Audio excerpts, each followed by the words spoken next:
ஆண் வாரிசுகளுக்கு எல்லாமே யோகம் பூரா போயிடும். ஆண் பிறக்கும், வாரிசு இல்லை. ஐயா நீங்கள் ஒரு பாவத்தை நீங்கள் எப்படி புதுசாக க்ரியேட் பண்ணுறீங்கன்னா, நீங்கள் மேலே பாருங்கள், உங்களோட ஒரு 7 தலைமுறைக்கு முன்னாடி ஒரு பாவத்தை ஒருத்தர் செஞ்சுருப்பார். இந்த பாவ கணக்கு உங்களுக்கு வேணுமில்ல? ஒருத்தருக்கு பாவம் எப்படி வருதுன்னு தெரியணுமில்லங்க. அதுக்கு ஒரு சின்னதாக ஒரு 4 பாயிண்ட் ஒரு கதை சொன்னால் தான் இனிமேல் நம்ம ஒரு குடும்பத்தை கெடுக்கலாமா வேண்டாமா, இல்லை நம்ம வேலையை பார்க்கலாமான்னு ஒன்று தெரியும். அதுக்கு நான் ஒரு சின்னதாக ஒரு 4 வரியில் ஒரு கதை சொல்கிறேன். ஒரு சன்னியாசி ஒரு வீட்டில் குடியிருக்கிறாரு. அதுக்கு எதுக்கால ஒரு கணவன் மனைவி 2 பேர் குழந்தை இல்லை. கணவன் மனைவி 2 பேர் எதுக்கால வீட்டில் குடியிருக்காங்க. ரொம்ப நாளாக சன்னியாசி மேலே அந்த பொண்ணுக்கு ஒரு ஆசை, ஒரு காதல் வருது. ஒரு நாள் போய் அந்த அம்மாவே போய் என்னை உங்களை பிடிச்சிருக்குது, என்னை நீங்கள் வாழ்க்கை கொடுங்க அப்படின்னு கேட்க, அந்த சன்னியாசி சொல்கிறாரு, நீ கல்யாணமான பொண்ணுமா, நான் சன்னியாசி, இது எப்படி சாத்தியங்க? அப்போ இந்த அம்மாவுடைய எண்ணம் என்னென்னா அவங்கள அடையணும்னு ஒரு எண்ணம். அப்போ உடனே என்ன பண்ணிடுறாரு, இந்த அம்மா புருஷனை கொண்டு போட்டு இப்போ நான் போய் நான் கணவன் இல்லாமல் இழந்து நிற்கிறேன்னு சொல்லும். புரிஞ்சுதுங்களா? அவங்க கேட்டது சன்னியாசி என்ன கேட்டார்,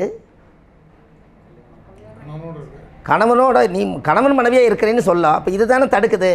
அதனால் இந்த அம்மா என்ன பண்ணி போடுச்சு, புருஷனை கொண்டு போடுச்சு. இதை கொன்ன உடனேயுமே இந்த ஊரில் இருக்கிறவங்க எல்லோரும் ஊரை கூடிட்டாங்க. இந்த ஊரே கூடி கடைசியில் எல்லாம் வந்து என்னப்பா நடந்துன்னு கேட்டால், என்னுடைய காம வெறியனால இந்த சன்னியாசி என் புருஷனை கொண்டுட்டான். என்ன என் மேலே ஒரு ஆசாபாசையில் இது என் புருஷனை கொண்டுட்டாப்புல அப்படின்னு சொல்லலாம்.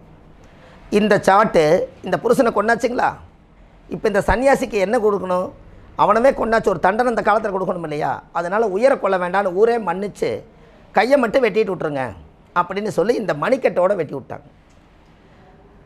இது வந்து ஒரு 1000 வருஷம் 2000 வருஷத்துக்கு முன்னாடி இது நடந்தது. இந்த சாட்டு இதோட முடிஞ்சிச்சு. அந்த சன்னியாசி அதோடவே போய் ஒரு காட்டுக்குள்ளே போய் தவம் பண்ணுறார். புரிஞ்சுதுங்களா? இப்போ 1000 வருஷம் முடிஞ்சது அந்த கதை. இப்போ இன்னொருத்தர் போய் ஒரு ஹோட்டலில் போய் ஒரு உணவு கேட்க போகிறார். ஹோட்டல்காரர் கொடுக்க மாட்டேங்கிறார். இப்போ அந்த சாப்பாடு கொடுக்கலனுங்காட்டி திருடி அவர் சாப்பிட்டு பசி தாங்க முடியாமல் திருடுனுங்காட்டி ஹோட்டலுக்காரர் அவனை துரத்துறாரு. அவனை கத்தி எடுத்து இன்றைக்கி குத்தியே போடணும்னு சொல்லி போட்டு துரத்துறாரு. துரத்தும் போது இவன் என்ன பண்ணிடுறான், மலங்காட்டுக்குள்ளே ஓடி வந்து சன்னியாசிக்கு பின்னாடி போய் ஒளிஞ்சிட்றான். அப்போ இந்த சன்னியாசிக்கு என்ன கேள்வின்னா, தவம் எதுக்கு பண்ணுறாருன்னா, நான் யாருக்கு ஒரு பாவம் செய்யலையே, என் கையை ஏன் வெட்டணும் அப்படின்னு இவங்களுக்கு ஒன்றும். இவன் என்ன பண்ணி போட்டான், பின்னாடி போய் ஒளிஞ்சு உட்காந்துட்டான். அப்போ அந்த ஹோட்டலுக்கார் வந்து கத்தியோடு வர்றார். வந்த உடனே அவரை பார்க்க வந்தோடனே இவன் உட்காந்து அந்த ஒளிஞ்சிக்கிறத பார்த்தோன்னே இவரைத்தான் கொல்ல வர்றாருன்னு சன்னியாசிக்கு தெரிஞ்சு அந்த லேசாக அந்த சாடையில் கையை மட்டும் எடுத்து இப்படின்னு காட்டுறாரு, அங்கே தான் இருக்கிறான்னு. இவர் உடனே அந்த ஹோட்டலுக்கார் போய் அந்த குழந்தை அந்த அவனை கொன்று நாசம் பண்ணிடுறாரு. அப்போது இது முடிஞ்ச உடனே சிவன் நேராக வர்றார். இந்த சிவன் நேராக வந்த உடனே சிவன் கிட்ட ஒரு கேள்வி கேட்கணும் வாழ்க்கையிலேன்ட்டு வர்றார். என்னென்னு கேட்டுறான்னா, ஐயா நான் ஒரு சன்னியாசி, நான் ஒரு பாவமே செய்யலை, ஆனால் என்னை ஏன் கை வெட்டணும் அப்படின்னு கேட்க. அதுக்கு அவர் சொல்கிறாரு, அந்த ஓடி ஒளிஞ்சாம்பார் உயிருக்கு தப்பிச்சு அவனை வந்து நீ இப்படின்னு கையை காட்டுனுவார், அதனால் அந்த அந்த அவர் வந்து ஹோட்டலுக்கார் வந்து அவனை கொண்டு போட்டார். இல்லாட்டி அவர் திரும்பி போயிருப்பார், அந்த உயிர் உன்னால் தான் போச்சு, அதனால் வந்து நீ கை காட்டுனால அந்த கை இல்லைன்னு சொன்னார். எப்படி இதுக்கு ஏதாவது ஒரு கை தட்டுவீங்களா? எப்படி என்ன உங்களுக்கு கை இருக்குது ஏனுங்க ஐயா? அப்போது இந்த பாவம் எங்கிறது வந்துச்சுங்க ஐயா? அந்த கையை இப்படின்னு காட்டினதுக்கே இவர் கை துண்டாக போச்சு.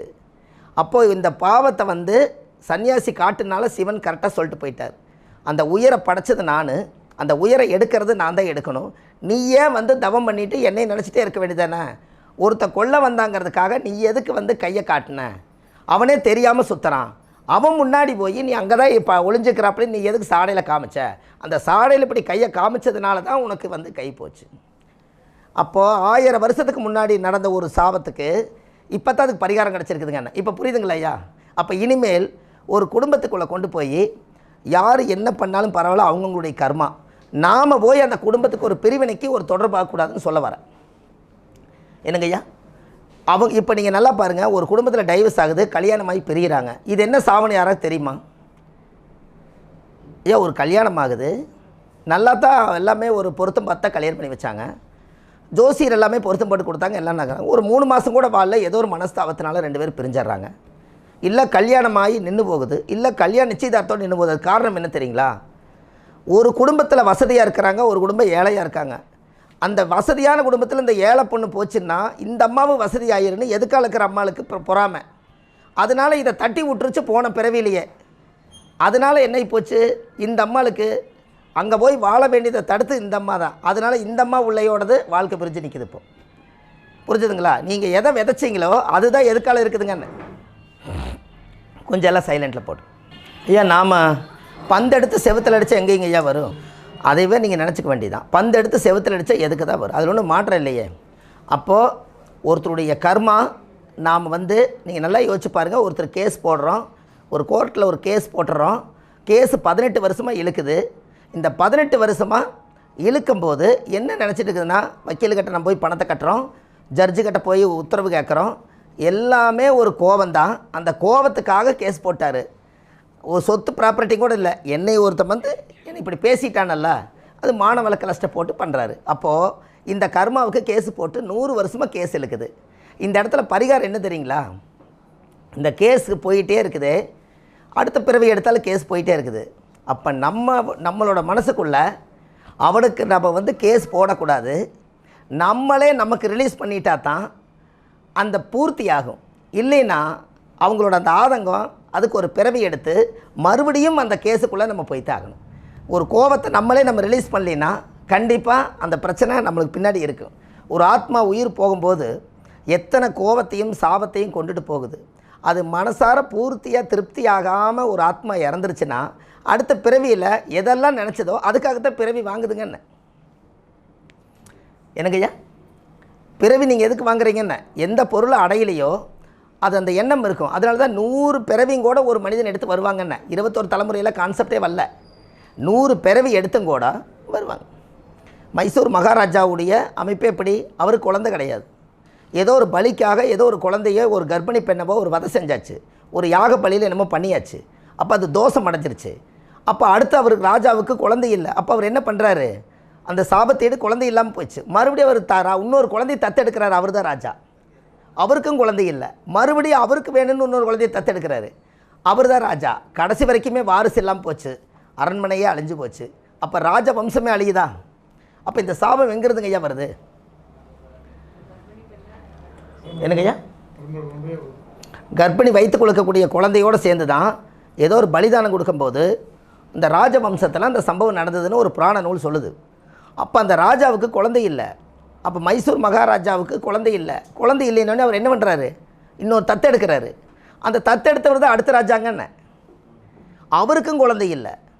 மறுபடியும் அவர் போய் இன்னொரு ராஜா தத்தெடுத்தார். இப்படியே குழந்தை இல்லாமே தத்தெடுத்து யாரோ ஒருத்தருது. சார் உண்மையாலுமே நல்லா யோசிங்க. இந்த இடத்துல யாராவது பரம்பரை பணக்காரன்னு யாராவது ஒருத்தர் சொல்லுங்களேன். பரம்பரை பணக்காரர் யாராவது இருக்காங்களான்னு சொல்லுங்கள். உங்களுக்கு தெரிஞ்சு யாரோ ஒருத்தர் மைண்டுக்குள்ளே வருவாங்க. யாரோ ஒருத்தர் சொல்லுங்களேன். இல்லை பரம்பரை பணக்காரர் யாரோ ஒருத்தர் சொல்லுங்கள்.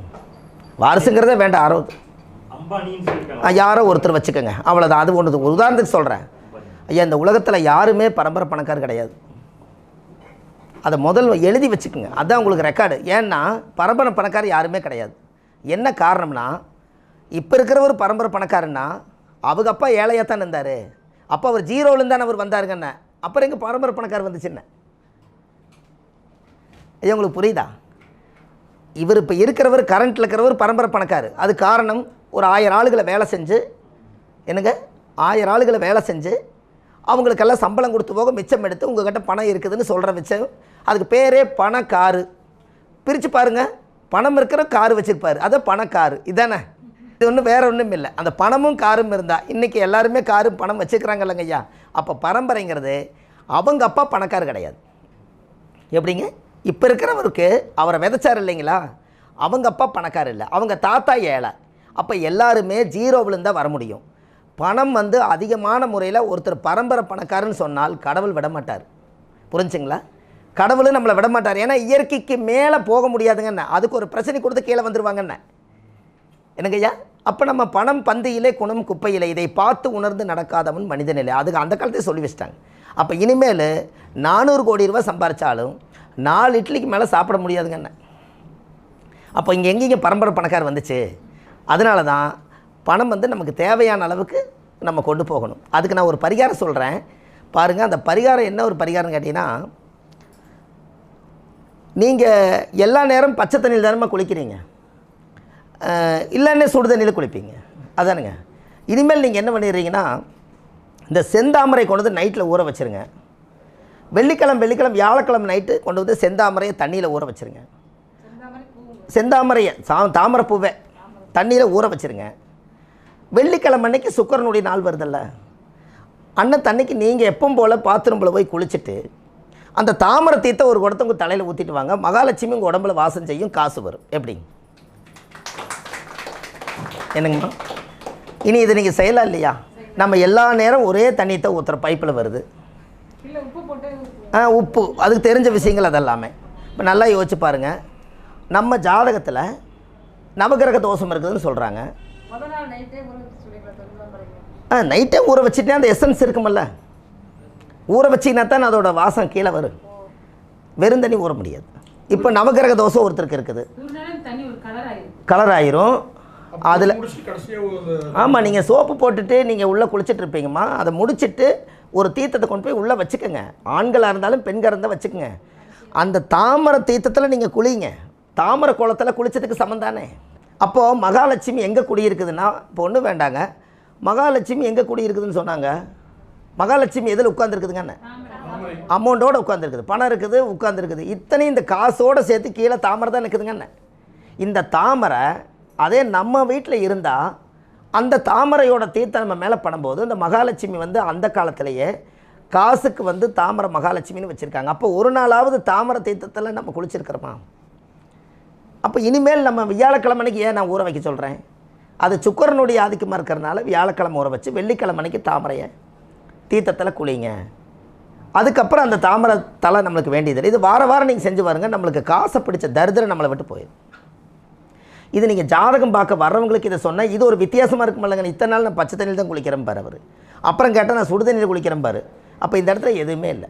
இப்போ நீங்கள் ஒரு ஜாதகத்தை கொண்டு வர்றாங்க, எனக்கு நான் 18 வருஷமாக நான் ஒன்றும் போகாத கோயில் இல்லை, கும்பிடாத சாமி இல்லை, என்னாத பணம் இல்லை, எல்லாம் பண்ணிவிட்டு வாழ்க்கையில் நான் முன்னுக்கே வரலைங்க, பெருசாக ஒன்றும் எனக்கு ஒரு வளர்ச்சியே தெரியலைங்கிறாங்க. காசே இல்லை அவருக்கு, பரிகாரம் பண்ணுற காசு இல்லை முதல். அப்போ நம்ம என்ன பண்ணலான்னா, நைட்டு 9 நவதானியத்தை ஊற வைக்க சொல்லுங்கள். அவர் ஜாதகத்தில்